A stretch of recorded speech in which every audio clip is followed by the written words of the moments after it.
Giant मुर्गी। विकंटापुरम नामक गांव में राजू और रवि नाम के दोस्त रहते थे। राजू बहुत ही अमीर होने के कारण घमंडी था। वो अपनी पढ़ाई भी आधे में ही छोड़ देता है और वो शराब, जुआ जैसी बुरी आदतों में पड़ जाता है। रवि शहर जाकर अपनी पढ़ाई पूरी करके गांव में अपने घर वापस आता है। तब रवि के पिताजी उससे इस तरह से कहते हैं, बेटा रवि, मेरे पास जितना भी पैसा था वो सब कुछ मैंने तेरी पढ़ाई में खर्च कर दिया। अभी मेरे पास खेती बाड़ी करने के लिए पैसा नहीं है, इसीलिए तुम्हारी पढ़ाई से तुम अच्छी अच्छी दवाइयां बनाकर सारे किसानों की मदद करना। ठीक है पिताजी, मैं वैसा ही करूंगा, वो ऐसा कहता है। इस तरह रवि अपने घर में ही एक्सपेरिमेंट करता रहता है और उससे बनाई गई दवाइयों को पेड़ पौधों में डालने पर वो जल्दी से बढ़ते हैं। एक बार रवि को कुछ पैसों की जरूरत होती है तो राजू के पास जाकर उससे पैसे मांगता है। तब रवि राजू से इस तरह से कहता है, राजू, मुझे 10,000 रुपए कर्ज दे दो प्लीज। राजू रवि से कहता है, मैंने सुना है कि तुम पेड़ पौधों पर कुछ प्रयोग कर रहे हो। इस तरह बेकार के प्रयोग करके दुनिया में राजा बनना चाहते हो क्या? हाँ? वो उसका मजाक उड़ाता रहता है।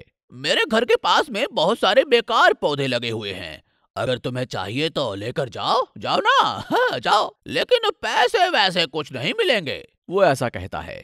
तब रवि बहुत दुखी होकर वहां से चला जाता है। तब उसके दोस्त रवि के पास आकर इस तरह से कहते हैं, अरे रवि, तुम दुखी मत हो यार। राजू तुम्हें ही नहीं हम लोगों को भी बहुत बार दुखी करता रहता है। वो बहुत घमंडी हो गया है। वो ऐसा कहते हैं। तब रवि अपने दोस्तों से कहता है, हमको कुछ भी करके राजू को सबक सिखाना चाहिए। एक बार रवि की प्रयोगशाला में एक मुर्गी चली जाती है और वो रवि की बनाई हुई दवाई को पी लेती है। तब वो तुरंत ही एक बड़ी जायंट मुर्गी की तरह हो जाती है। इतने में रवि वहां आता है। मुर्गी को देखकर वो आश्चर्यचकित हो जाता है। उस समय से वहां मुर्गी रवि के सारे काम किया करती थी। वो बहुत सारी भारी भारी वस्तुएं भी उठाया करती थी। और इतना ही नहीं, रवि को अगर कहीं जाना होता तो वो उस मुर्गी पर सवार होकर चला जाया करता था। ये सब कुछ देखकर गांव के लोग आश्चर्यचकित होते रहते थे और रवि उस मुर्गी की सहायता से खेतों में हल भी जोतने चला जाता था। रवि अपनी बनाई हुई दवाई को पेड़ पौधों में डालता है। इससे वो जल्दी बड़े होकर अच्छी फसल देने लगते हैं। ये सब कुछ देखकर गांव के लोग रवि के पास आते हैं। एक व्यक्ति कहता है, रवि, इस तरह तुमने अच्छी दवाइयां बनाकर हम गांव वालों की बहुत मदद की है।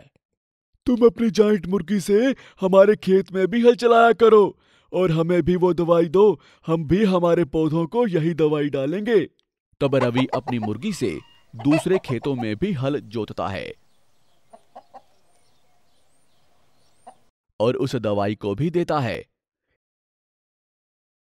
इस तरह से सारे गांव वालों की फसल अच्छी होती है।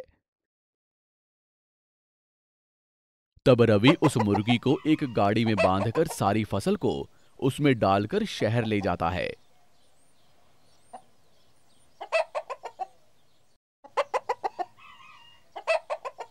और बहुत अच्छे दाम में बेचकर आता है।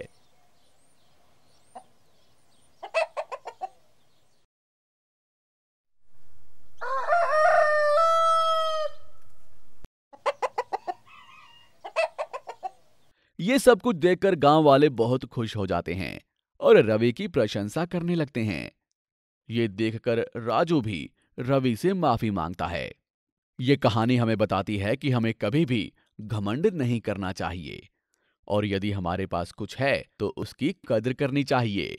आपको हमारी ये कहानी कैसी लगी, हमें कमेंट बॉक्स में जरूर बताएं। और यदि आप ऐसी ही और भी कहानियां सुनना चाहते हैं तो हमारे चैनल को सब्सक्राइब करना ना भूलें। शुक्रिया।